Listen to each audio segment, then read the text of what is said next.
burning. And as you can see, it's really starting to go. This upside down fire is starting to go and really starting to burn very nicely. It hasn't yet burned, it hasn't yet caught those bottom logs, but they're starting to burn a little bit. Today, I am going to show you how to make an upside down fire. So this is my new wood stove, and I want to give a shout out to On Duty Chimney Sweeps, who I bought this from. They installed it and I love it. They came and showed me how to do this, and they taught me how to make an upside down fire. So right now there are coals from the last time I had a fire, so I'm going to use this ash can here. So it's okay to have some ashes in here. That will actually help. So I'm going to want to, there's not very much, actually there's not much here, so I'm probably not going to take out any of this, so that's okay. And I would be putting them inside of this ash can here. So I would dig out and make sure that I only have 1 inch of ashes in there. So now things that I could use instead of wood is I could start a fire with this Duraflame log that can be used indoors or outdoors. And if I was to use this, I'd just use one, not more than that, right? So I could use that to get my fire started. Never use this stuff. This is lighter fluid. Never use this. This would actually damage this. This particular fireplace is a Neapolitan, and here's the operating manual, which I have read extensively of how to run this. And when this thing goes, it can go for up to like 8 to 10 hours of you get the fire going, and then after you have your fire really burning for a while, you're gonna add a whole bunch more logs. I could get started and I could make my fire with these things. These are Duraflame logs. They're artificial logs. I could use one of these to start it, but these are kind of expensive, so I really don't want to use these very often.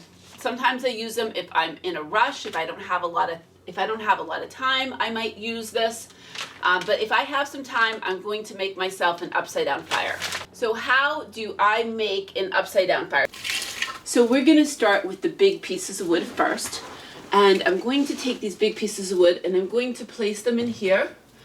So one piece of wood, and the other big piece of wood I'm going to place behind it, and I'm going to leave some space. And another thing I want to point out to you is that this has some stone pieces in here. These will get very hot, so even after the fire has gone out and there's no more fire, this will still be very hot and be blowing out some air for a long time. Last time I did this, after the fire was out, it blew out air for 8 hours. Okay, so I placed my 2 pieces of wood, and you can see there's space here. And now I'm going to start taking small pieces of kindling, and I'm going to place them in the opposite direction. So first I placed them going the long way of the fireplace, and now I'm going to place them going the short way. So I have these pieces. These are just pieces that broke off when I ordered my cord of wood, and these are small pieces, but otherwise I would use an axe, or I would use an axe or a hatchet, and I would make some kindling by taking those big pieces of wood and really going against the grain and chopping them up, right? So I'm going to take and put the pieces like so.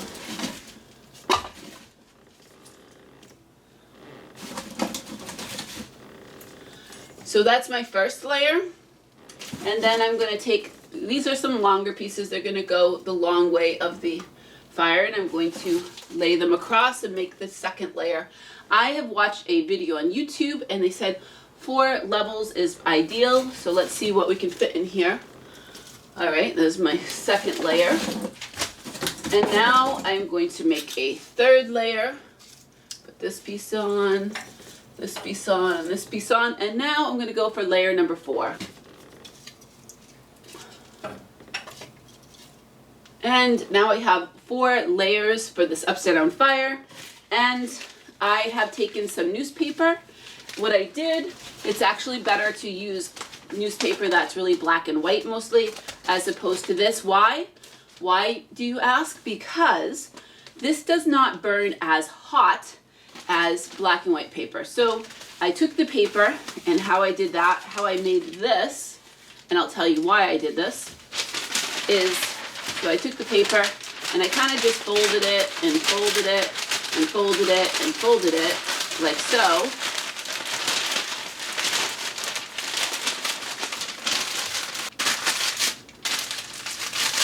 And then I tied it in a knot. So, and the reason is that the on-duty chimney sweep people told me that as I light this part, when it gets to here, this burns a lot hotter. So I will put these in here, and I'll put a few of these in here, like so. When I go to light it, I'm gonna light from the back. And the idea is that this lighter material, the newspaper, will first burn, and it'll burn all the way from the ends to the middle part, that knot, and really burn hot, and it will start catching this first layer or the top layer, and then that will catch the next layer and the next layer, and eventually it will catch the bottom layer, these big logs. And so that's the whole idea, is that you catch the top layer and it works its way down, and that's the idea of the upside down fire. I'm going to light the fire. Now, you can use matches, but I don't have any, so I'm going to use this lighter, and I am going to light the fire. So I'm going to light a couple places, especially, I guess, I'm told after watching videos that lighting stuff in the back is better. So I'm going to reach back there and light some of the paper that's in the back.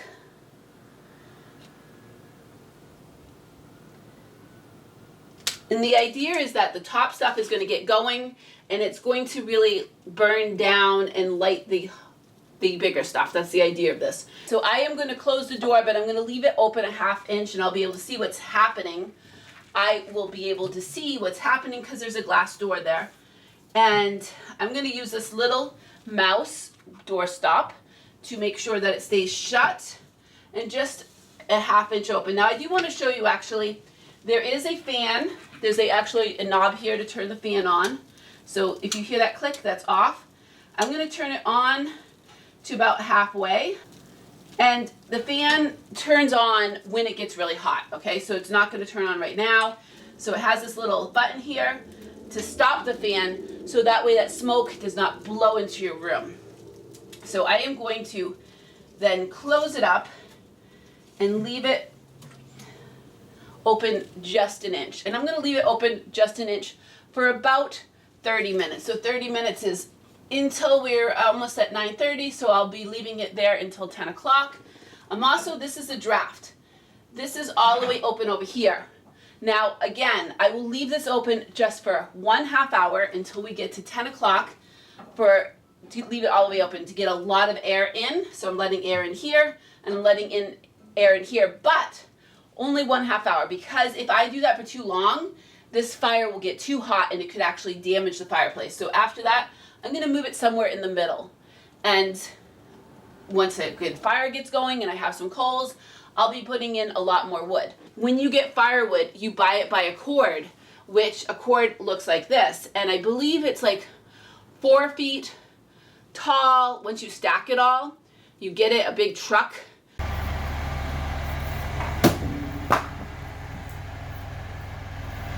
Getting my wood delivered. It's going to be a cord of wood. And here it comes. It's going to take me a long, long time to pile up all this wood. And I will pile it up and I will stack it over there in that woodshed. Delivers it, and you stack it up, and if you were stacking it up, you could stack it up, I think it goes like 4 feet by 8 feet.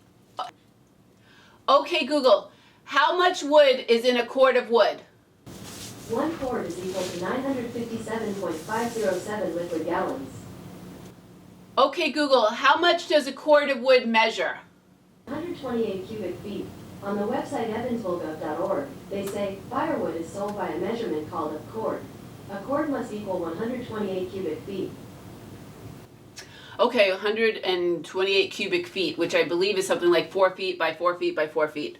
And that's how we measure things in the US. So you buy your wood, you want to buy seasoned wood, which means that it wasn't just cut down and you're going to burn it because it would have too much moisture in it. So I bought seasoned wood and I stacked it all. And I have this little measurement thing that I can measure how much moisture is in my wood.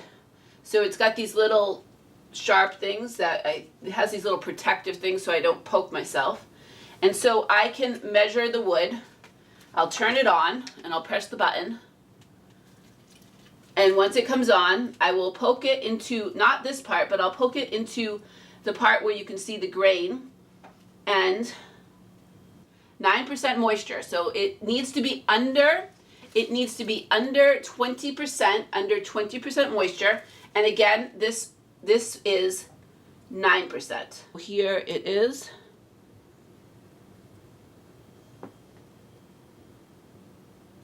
So all of the wood that I bought measured between 5% and it was 5% to 13% because I measured it with this. So I bought what's called semi-seasoned wood, which means that it's almost ready. Like they cut it. I think it probably needs a couple more months or something like that.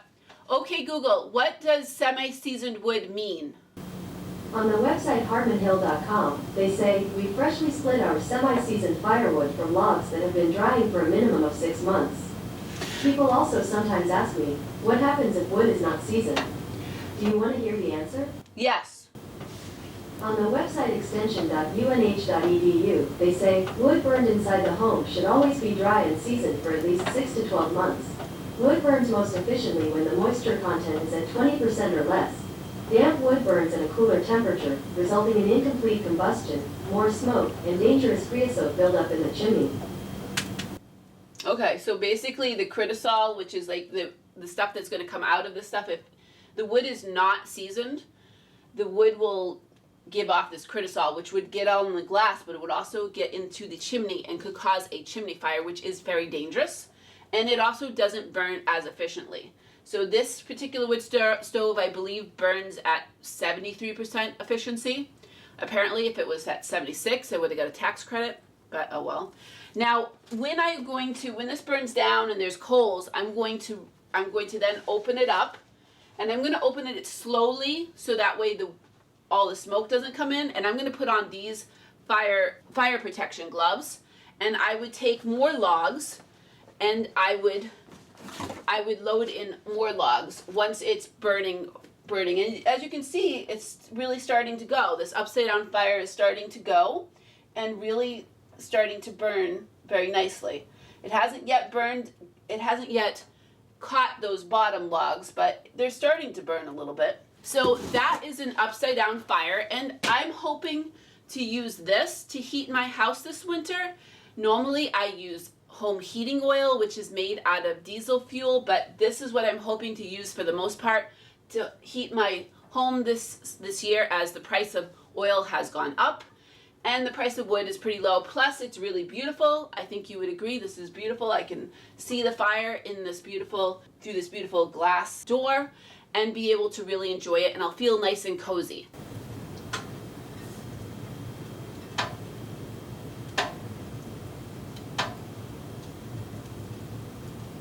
We can see that about 10 minutes have passed, and the bottom logs are burning. Almost all of the kindling is now like hot coals, and the bottom logs are burning quite nicely. So the upside down fire does work. I actually watched a video on YouTube, and this does actually work for an outside fire too. So this is something you can try. I've always been told to start with a little bit of newspaper, and then to put like small little kindling and sticks and bigger kindling on top and get that going first, and then put on your bigger pieces of wood.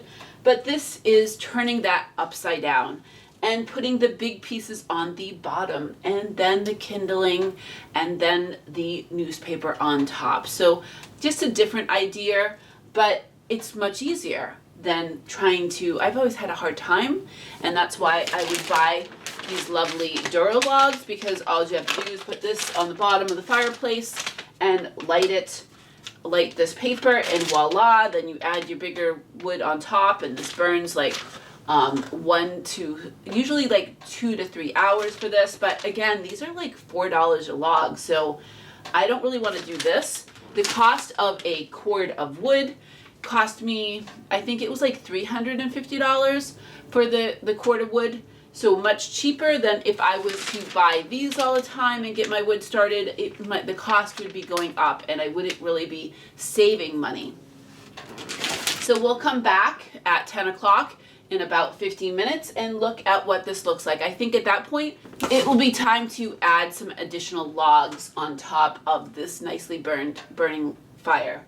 And probably in about 1 hour-ish, the fan will turn on. So I'm gonna close this up in 15 minutes. When we get to 10 o'clock, I'm also gonna turn that draft to the middle. I don't want to get it too hot in there, so I'll turn it to the middle and really like lower the amount of air that's going in, and I'll close the door at that point. Fire, so a half hour has gone by, or 30 minutes, and I am going to, basically what I'm gonna do is I'm going to open this up and add some more wood, and then I'm going to close it completely. I'll close the door completely.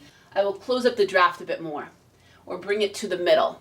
All the way to this side is all the way open, all the way to that side is all the way shut. So I'm gonna want it to be kind of in the middle for this burn. So I'm gonna open it up. It definitely has some smoke's coming in, so I'm gonna wanna be fairly quick. I'm gonna add in a log, maybe 2 logs. And I am going to close it up completely at this point. I'm going to also, now this can get very hot. This particular part has this nice thing to keep it so I'm not going to burn my hand. But this, after a while, gets very hot. Right now it's not too hot because it's only been running for a half hour, but it gets fairly hot. So I'm going to want to be careful. I might want to put on these fire safety gloves to be able to move that. And so it's closed up. And as you can see, I started this at 9:30. It's 10 minutes past 10. I added 2 logs to it and I have a really good fire going. This will go for a good 8 to 10 hours. Eventually, after 1 hour, the blower, you will be able to hear the blower kick on and it will go for a good 8 to 10 hours. I started this fire at 9:30, 1.5 hours ago, and the fan has just come on. I'm not sure if you can hear it, but the fan has just come on. It's getting very, very warm here. I would like to know what you use to heat your house. Do you use wood? Do you use oil? Do you use electricity? Let me know in the comments. And if you like this video, please hit the like, please hit the bell, and please tell other people about my channel because I want to help people around the world to learn English. Thanks so much for watching.